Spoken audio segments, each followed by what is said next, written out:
State bank of India এবং একটি স্বেচ্ছাসেবী সংস্থার উদ্যোগে এবং স্বাস্থ্য দপ্তরের সহযোগিতায় কালচিনি ব্লকের নিমতি এলাকায় শুক্রবার স্বাস্থ্য মেলা অনুষ্ঠিত হলো, যেখানে বিভিন্ন রোগের বিশেষজ্ঞ চিকিৎসকরা উপস্থিত ছিলেন।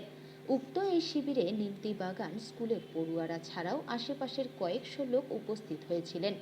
এছাড়াও এদিন বিশ্ব যক্ষ্মা দিবসও পালন করা হয়।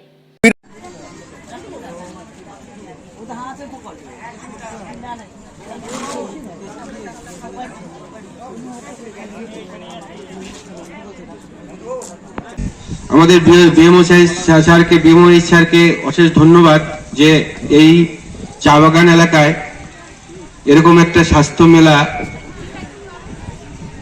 করা অত্যন্ত জরুরি বলে আমার মনে হয়। এখন এখানে স্বাস্থ্যটা যে এমন জিনিস বা স্বাস্থ্য যে সমস্ত জীবনের একটা বিশেষ অঙ্গ, স্বাস্থ্য যদি ঠিক না থাকে তাহলে কোনো কাজই করা সম্ভব না, কোনো কাজই সঠিকভাবে করা। পাবলিক হেলথের বিভিন্ন রকম আছে, দেখতেই পাচ্ছেন কোভিডের সময় থেকে আরম্ভ করে ম্যালেরিয়া, ডেঙ্গির একটা প্রকোপ এখানে আছে। আর আজকে বিশেষ করে আজকের দিন 24শে মার্চ, আজকে ওয়ার্ল্ড টিবি ডে।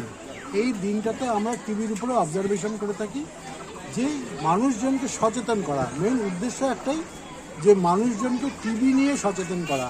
আমাদের ব্লকে বর্তমানে 350 মতো টিবি পেশেন্ট আছে রানিং কন্ডিশন, যারা ওষুধ খাচ্ছে। আপনারা জানেন 6 মাস থেকে 9 মাসের ওষুধ দরকার হয় এখানে। সেই ওষুধ এখন আমার 350 মতো লোক খাচ্ছে। এবং এমডিআর টিবি সাধারণ ওষুধে কাজ করছে না, এরকম পেশেন্ট আমাদের প্রায় 16 জন মতো আছে।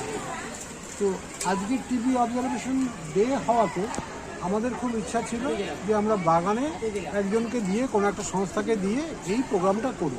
আজকে সবুজ সংঘ এগিয়ে এসছে, তার সাথে এসবিআই ফাউন্ডেশন, যে বড় গাড়ি একটা এখানে দেখছেন, তারা এগিয়ে এসছে। তারা বিনা পয়সায় সমস্ত রকম টেস্ট করছে, মায়েদের টেস্ট করছে, প্রেগনেন্ট মাদারদের টেস্ট করছে, টিবির উপরে টেস্ট করা হচ্ছে, সবটাই গাড়িতে হচ্ছে। আর ফ্রি চশমা দিচ্ছি। সবচেয়ে অদ্ভুত ব্যাপার এই সবুজ সংঘ করেছে এটা, যে আমাদের গ্রামে গঞ্জে সাধারণ যে খাবারগুলো পাওয়া যায়, নিউট্রিশন তার কতটা, সেটার একটা সুন্দর প্রদর্শনী এরা করেছে যে খুব কম পয়সার মধ্যে আমরা যেটা খাই সেটা যে কত উপকারী, এবং বেশি করে খাওয়ার জন্যে মানুষকে সচেতন করা, তার একটা সুন্দর প্রদর্শন এখানে হয়েছে। আশা করি এরকম ছোট্ট ছোট্ট ক্যাম্প যদি আমাদের এই ব্লকে বিভিন্ন জায়গায় হয়, এরা অলরেডি করছে, তো এটা আমাদের পক্ষে খুবই উপকারী ব্যাপার।